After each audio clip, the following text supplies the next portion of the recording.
ध्येय education foundation देह प्रकाशन अकॅडमी मध्ये आपलं सर्वांचं सहर्ष स्वागत आहे। तर आज आपण ऑनलाईन मोफत क्लासेस घेत आहोत। तर बघायचं आता, तर आज आपण दिनदर्शिका हा घटक बघणार आहोत। काय बघायचं आपल्याला? दिनदर्शिका म्हणजे कॅलेंडर। तर कॅलेंडर वरचे प्रश्न बघायचे आहेत। तर बघा आता कसे बघायचे ते। तर ह्या पद्धतीचे काही सोपे प्रश्न असतात, काही अवघड असतात। तर त्याच्यामधले आपल्याला परीक्षेमध्ये काय काय येतील, परीक्षेमध्ये आपल्याला कशा पद्धतीचे प्रश्न येतील आणि ते आपण कशा पद्धतीने सोडवले पाहिजेत, तर ते आपण बघूया। तर बघा, आज सोमवार आहे, तर 393 दिवसांनी कोणता वार असेल? तर इथं त्यांनी ऑलरेडी दिलेले आहेत, तुम्हाला दिवस दिलेले आहेत आणि त्याच्यावरून तुम्हाला वार शोधायचा आहे। दिवस दिलेले असताना वार शोधणं ही सोपी गोष्ट आहे। तर बघा कसं आता, तर आपल्याला सांगितलंय 393 दिवसांनी कोणता वार असेल? तर 393 भागिले 7, 7च का करायचं आता? तर एका आठवड्यात किती वार असतात? एका आठवड्यात किती दिवस असतात? तर 7 दिवस असतात। असा 7 दिवसांचा एक एक आठवडा होत जातो आणि म्हणून त्या दिवसांना 7 ने भागायचं। त्या दिवसांना काय करायचं? 7 ने भागायचं, कारण आपल्याला वार शोधायला सांगितलंय ना। आपल्याला त्या 7 दिवसामधलं एक वार शोधायला सांगितलंय, म्हणून 393 ला, हे बघा, 393 ला 7 ने भागायचं। इकडे दाखवते तुम्हाला, 393 ला 7 ने भागायचं। कसं होणार? 7 5 35,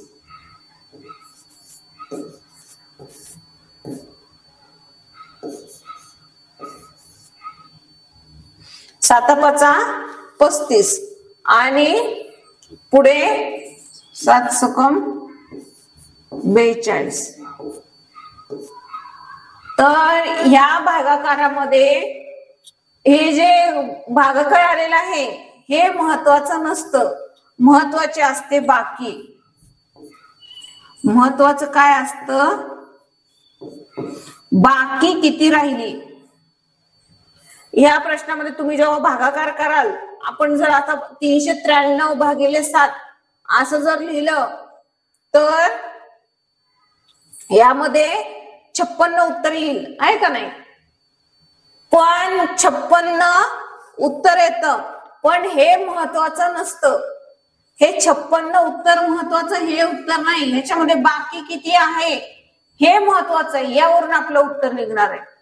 तुम्ही जेव्हा 7 ने त्याला भागाल कोणत्याही संख्येला आणि त्याच्यामध्ये बाकी किती राहील हे सगळ्यात महत्वाचं आहे। तर बघा, 56 आलं म्हणजे काय झालं?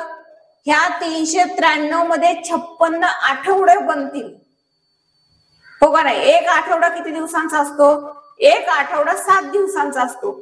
मग जेव्हा आपण 7 ने ह्याला भागतो 393 ला, तेव्हा आपल्याला जो आकडा मिळतो, आता इथे मिळाला 56, तर 56 आठवडे असतात। ते किती असतात? 56 आठवडे। तर 56 आठवडे पूर्ण आणि एक दिवस बाकी। कळतंय का? 56 आठवडे पूर्ण आणि एक दिवस बाकी। तर बघा आता, जेवढी बाकी आली तर तेवढं आपण पुढे जायचंय।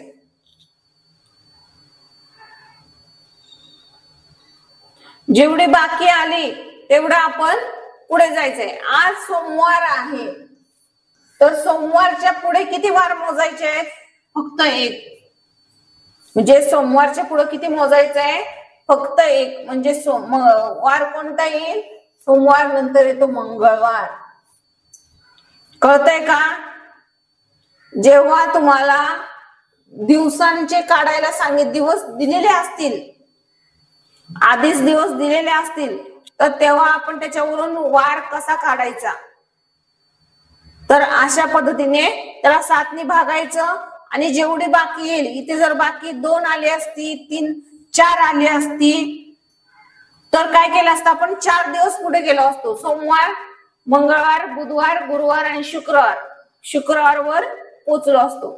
पण इथे बाकी किती आहे, बाकी किती आली, 1 आली, म्हणून आपण फक्त एकच वार पुढे गेलो. बाकी किती आली, 1, म्हणून आपण सोमवारच्या पुढे एकच दिवस गेलो. मग आज सोमवार आहे, तर 393 दिवसांनी कोणता वार असेल, तर कोणता वार असेल, मंगळवार. समजतंय का तुम्हाला, समजलं का? तर अशा पद्धतीने काढायचं आहे. तर बघा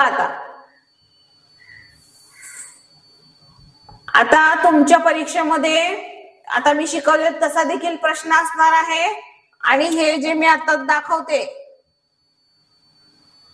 हा देखील असे देखील प्रश्न असणार आहेत. तर बघायचं आहे, जर 2006 साली स्वतंत्र दिवस रविवार होता,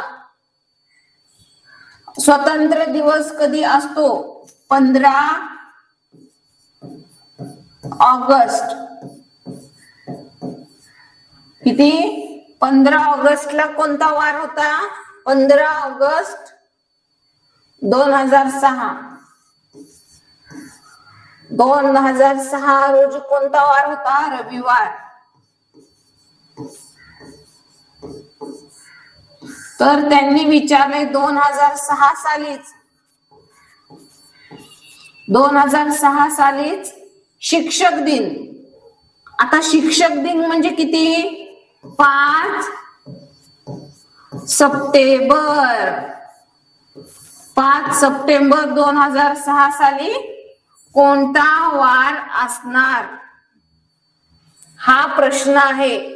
त्याच्यासाठी तुम्हाला स्वतंत्र दिनाची पण तारीख माहिती पाहिजे, शिक्षक दिनाची पण तारीख माहिती पाहिजे. दिनविशेष, स्वतंत्र दिन कोणत्या दिवशी असतो आणि शिक्षक दिन कोणत्या दिवशी असतो, तर हे तुम्हाला माहिती पाहिजे. समजतंय का आता? तर आता आपण पुढचं काढूया. बघा, 15 ऑगस्ट 2006 साली रविवार होता, तर 5 सप्टेंबर 2006 साली कोणता वार असणार आहे. तर ऑगस्ट महिना आता किती दिवसांचा असतो, तर काढूया चला आपण. ऑगस्ट महिना, ऑगस्ट महिना 31 दिवसाचा, तर 31 वजा 15, 31 वजा 15 16, किती येत आहे, इथं आता मी डायरेक्टच लिहिते, 16 दिवस. ऑगस्ट महिन्याचे किती दिवस पकडायचे, मग ऑगस्ट महिन्याचे 16 दिवस. आता ऑगस्ट महिना संपला, कळालं का? सप्टेंबर महिना, सप्टेंबर महिन्याचे किती दिवस झाले, सप्टेंबर महिन्याचे 5 दिवस झाले. ओके, तर 16 आणि 5 झाले 21. किती दिवस झाले, 21. आता आपल्याला हे दिवस निघाले, दिवस माहिती पडले का पुढची स्टेप काय करायची, आधीच्या प्रश्नामध्ये केलेली ती. एकदा दिवस माहिती पडले आपल्याला, एकदा जर दिवस माहिती पडले का तिथून पुढे आपलं जे आधी आपण आधीच्या प्रश्नामध्ये केलं ते 7 ने भागायचं आणि जे बाकी येईल तेवढे दिवस पुढे जायचं. ठीक आहे, बघा आता दिवस किती आले, 21. तर 21 ला 7 ने भागायचं, 7 त्रिक 21. बाकी काय आली, बाकी काय आली, 0. बाकी शून्य येते तेव्हा तोच वार असतो. समजतंय का? बाकी जेव्हा शून्य येते तेव्हा तोच वार असतो. स्वतंत्र दिवशी रविवार होता तर 2006 साली शिक्षक दिन कोणता दिवशी होता? तर शिक्षक दिन सुद्धा रविवारीच असणार. शिक्षक दिन सुद्धा रविवारीच येणार. ह्याला काही अर्थ नाही.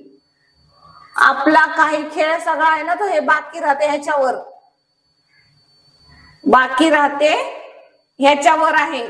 जेवढी बाकी राहील तेवढे दिवस पुढं, आणि जेव्हा बाकी शून्य राहते म्हणजे काहीच पुढं जायचं नाही, शून्य, त्या दिवशी मग त्या दिवशी तोच पुढचा तोच वार असेल असं समजायचं. ठीक आहे? तर बघा, समजला का हा प्रश्न? समजला असेल तर स्क्रीनशॉट काढून घ्या. स्क्रीनशॉट काढून घ्यायचा आहे म्हणजे प्रश्न समजतील लगेच.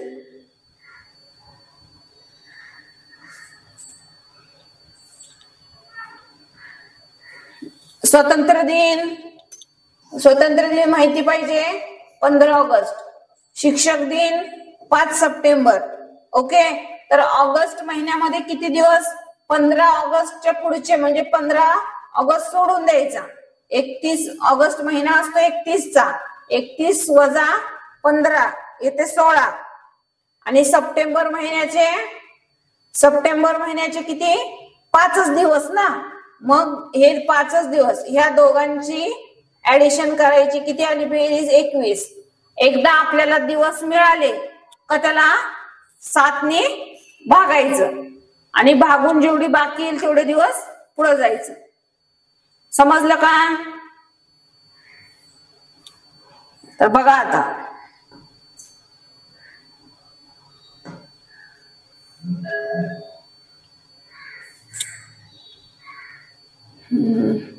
काय प्रश्न आहे? येतोय का वाचायला?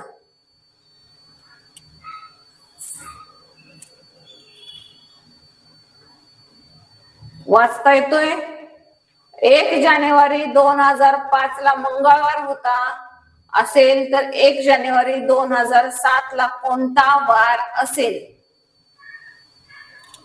1 जानेवारी 2005 ला बघा,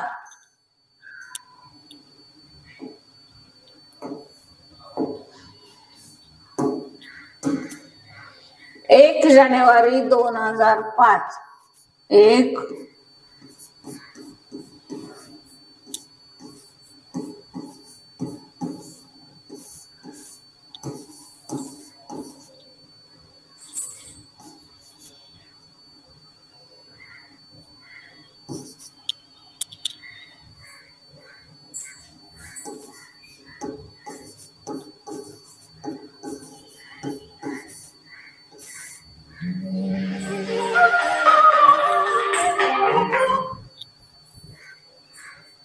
1 जानेवारी 2007 ला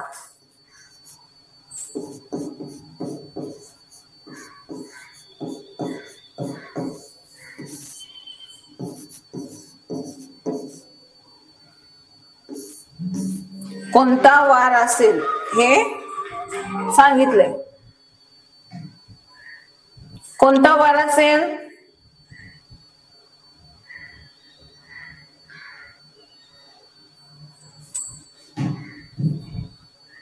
तर बघा आता 1 जानेवारी तारीख सारखी आहे का?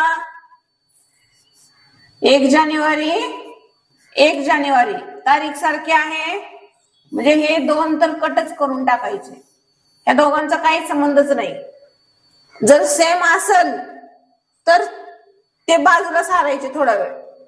आता 2005 आणि 2007 तर बघा आता आपल्याला फक्त वर्षांमधला फरक काढायचा आहे. वर्षामध्ये 2005 2006 आणि 2007. तर यामध्ये प्रत्येक वर्षाला त्याच दिवशी असेल तर 1 मंगळवार आहे तर 2006 ला काय होणार? बुधवार होणार.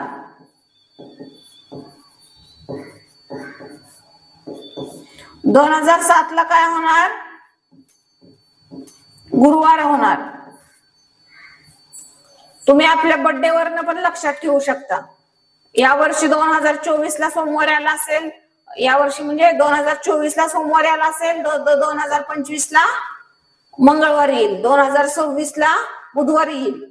असं एक दिवस एक दिवसांनी पुढे जात असतो. दरवर्षी एक दिवसांनी पुढे जात असतो. पण त्याला एक अपवाद आहे. बघा आता, लीप वर्ष याच्यामध्ये नाहीये. याच्यामध्ये काय? लीप वर्ष नाहीये. जर लीप वर्ष असतं, आता बघा 2007 पासून 2008 मध्ये जाताना पण शुक्रवारच येईल. पण 2008 पासून 2009 मध्ये जाताना, 2008 पासून 2009 मध्ये जाताना काय होणार? शुक्रवार आहे तो शनिवार आणि रविवार डायरेक्ट रविवारवर येणार. डायरेक्ट काय? रविवारवर येणार. दोन दिवसांनी पुढे जात असतो. जर लीप वर्ष असेल तर. आणि लीप वर्ष कसं ओळखायचं? लीप वर्ष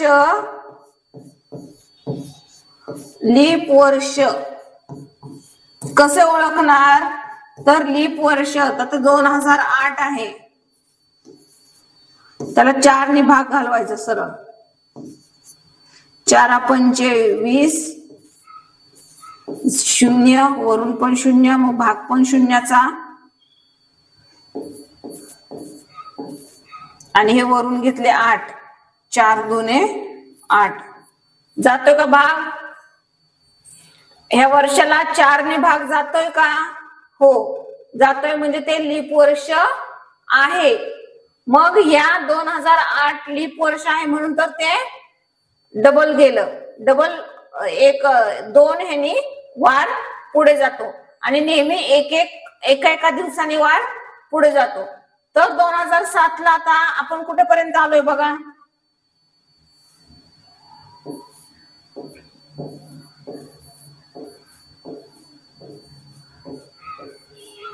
आपण कुठेपर्यंत आलोय? आपण आलोय गुरुवारवर. मंगळवार, बुधवार आणि गुरुवार.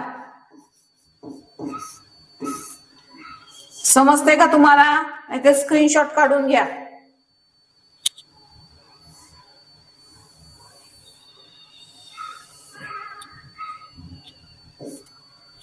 स्क्रीनशॉट काढून घ्यायचा. कशा पद्धतीचे प्रश्न सोडवायचं बघा. म्हणजे ह्या पद्धतीचा प्रश्न आला असं, जर तारीख सेम असेल, कळतंय का? आणि फक्त वर्षामध्ये फरक असेल तर डायरेक्ट पुढे जायचं एका ह्याने. आणि जर मध्ये लीप वर्ष आलं तर 2 याने पुढे जायचं. एवढंच या प्रश्नामध्ये आहे. समजलं का? समजतंय का तुम्हाला?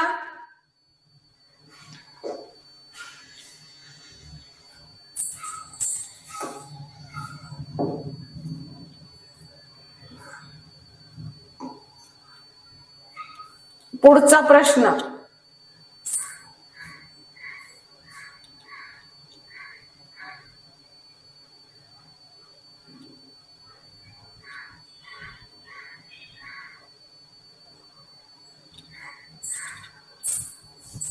बघा, सोडवायचा प्रयत्न करा. पुढचा प्रश्न सोडवायचा प्रयत्न करा.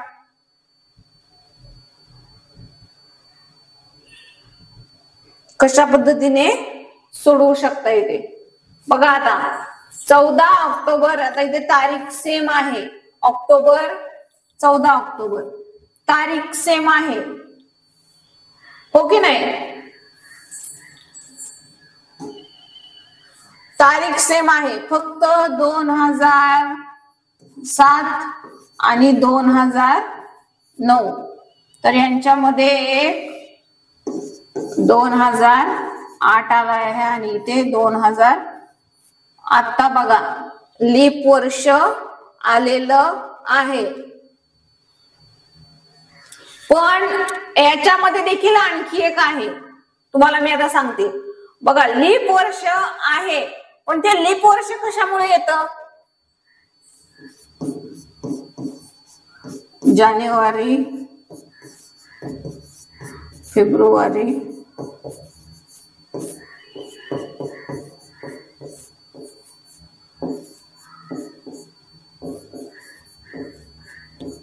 बघा एखादं वर्ष लीप वर्ष आहे हे आपण कसं काय म्हणतो? कारण फेब्रुवारी, ह्या फेब्रुवारी मध्ये त्या वर्षात 29 दिवस असतात ना,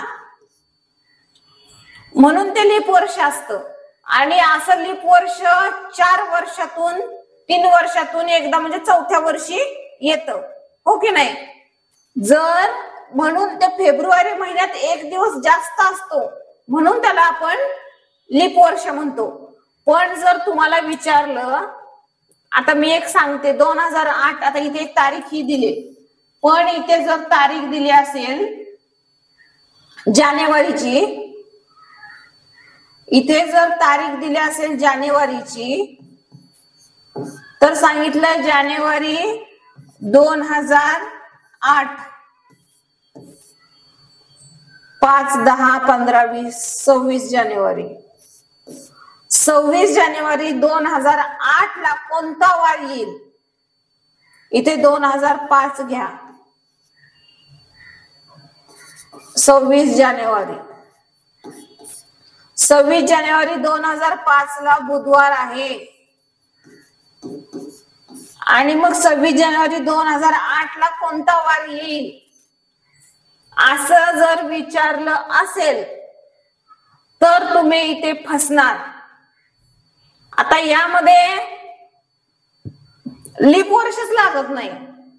तुम्ही म्हणता इथं जर 2008 आलंय, 2008 आलंय म्हणजे हे लीप वर्ष आहे, पण त्याच्यामध्ये फेब्रुवारी महिना आलेला नाही, त्याच्यामध्ये फेब्रुवारी महिना आलेला नाही, म्हणून ते लीप वर्ष होणारच नाही.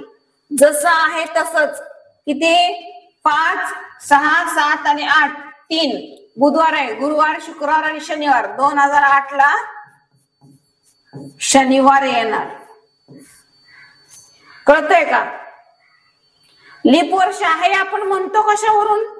ह्यावरून, फेब्रुवारीवरून. फेब्रुवारी मध्ये 29 दिवस असतात म्हणून. पण जर फेब्रुवारी महिनाच नसेल त्याच्यामध्ये तर लीप वर्षाचा काही प्रश्नच नाही. त्याच्यामुळे जसं आहे तसं 1 दिवस पुढे, आपण अगोदर कसं करत होतो 1 दिवस पुढे, त्याच पद्धतीने 1 दिवस पुढे फक्त करणार. समजलं का?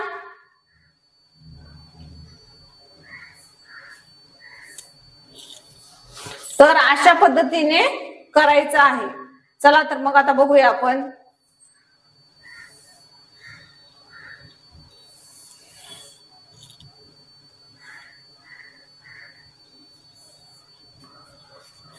आपल्याला 2007 ला सोमवार दिला इथं. सोमवार वरून इथं बुधवार.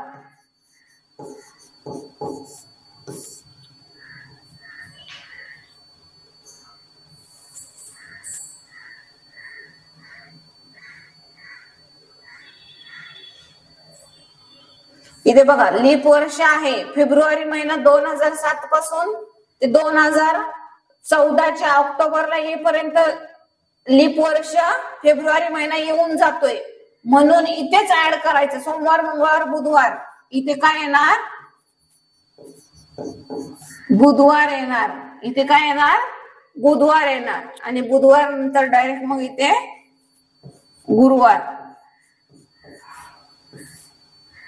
म्हणजे लीप वर्षाचे ते 2 दिवस कुठे ऍड करायचे हे सुद्धा कळालं पाहिजे. मग 14 ऑक्टोबर 2009 ला कोणता वार येणार? गुरुवार येणार. कोणता येणार? गुरुवार. ठीक आहे, ह्याचा स्क्रीनशॉट काढून घ्या बघा एकदा. तुम्हाला जर हे समजलं नसेल तर स्क्रीनशॉट काढून घ्या.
ओके, तर बघा आता पुढचा प्रश्न.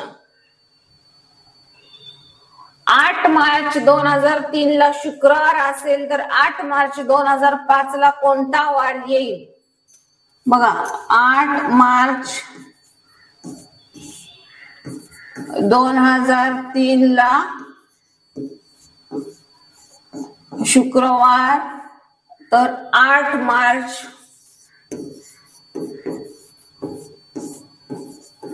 2005 ला कोणता वार येईल? 3, 4.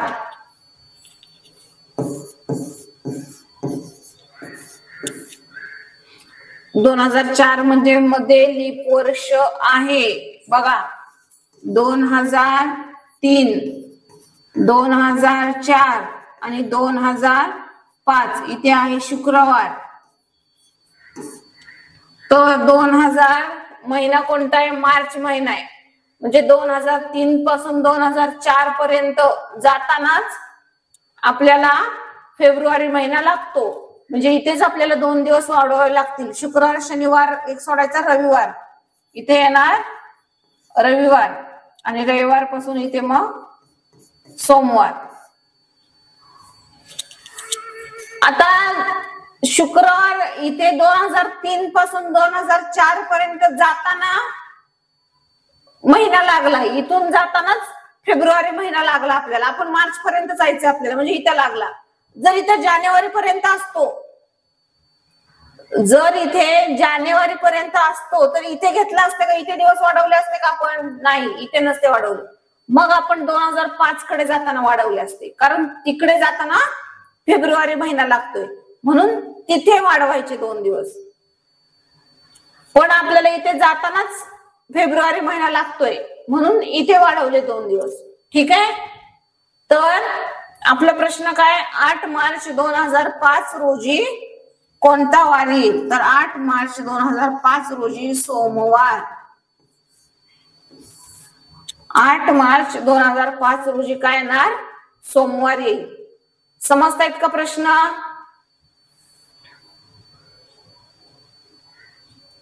समजला का प्रश्न? स्क्रीनशॉट काढून घ्यायचं येत नसेल तर. ह्याचं जर येत नसेल तर स्क्रीनशॉट काढून घ्या.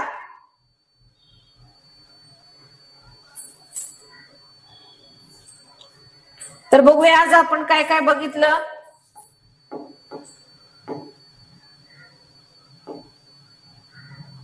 तर बघा, पहिल्यांदा साधं सोपं त्यांनी दिवस दिलेले असतात आणि त्या दिवसावरून आपल्याला आपला वार काढायचा असतो.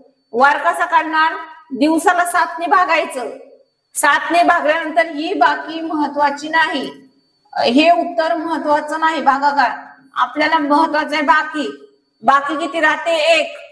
आणि मग त्याच्यावरून आपण त्याच्या जेवढी बाकी राहिली तेवढे दिवस पुढे जायचं. बाकी महत्वाचे आहे.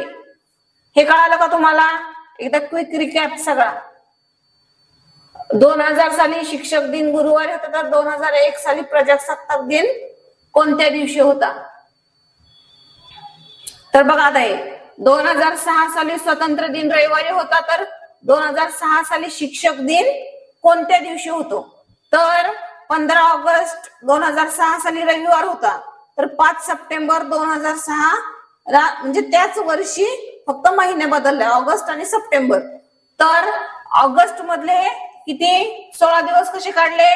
ऑगस्ट 31 दिवसांचा महिना असतो, वजा 15, 31 वजा 15 आले 16. ऑगस्ट महिन्यातले 16 दिवस, सप्टेंबर महिन्यातले आपल्याला 5 सप्टेंबर पर्यंत जायचं म्हणून 5 दिवस. या दोघांची बेरीज केली, आपल्याला मिळाले दिवस. आता एकदा दिवस मिळाल्यानंतर ह्या दिवसांना, आपली पहिली जी मेथड होती ती ह्या दिवसांना 7 ने भागायचं, बाकी आली 0. आता बाकी तर 0च आली. बाकी 0 आल्यावर काय करायचं? बाकी 0 आल्यावर एकही दिवस पुढे जायचं नाही, त्याच दिवसावर थांबायचं. म्हणजे 15 ऑगस्ट 2006 साली रविवार होता, तर 5 सप्टेंबर 2006 रोजी पण रविवारच येणार. ठीक आहे, पुढे बघा.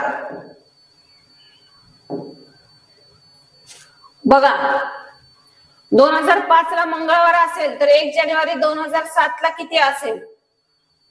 दिवस सेम असेल तर इकडं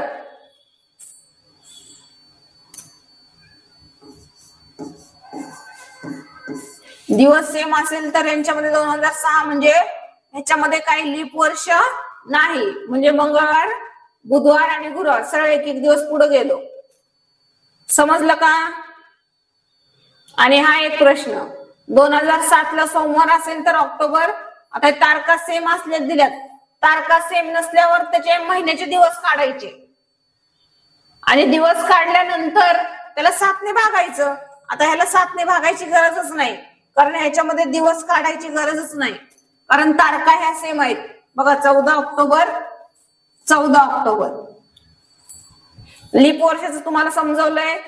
फेब्रुवारी पर्यंत जर जानेवारी मध्येच असेल तर ते लीप वर्ष धरायचं नाही, किंवा फेब्रुवारीच्या पुढे असेल तर आपली तारीख जानेवारी पर्यंतच असेल. 26 जानेवारी समजा, 26 जानेवारी 2008 ला येताना फेब्रुवारी महिना लागतो का?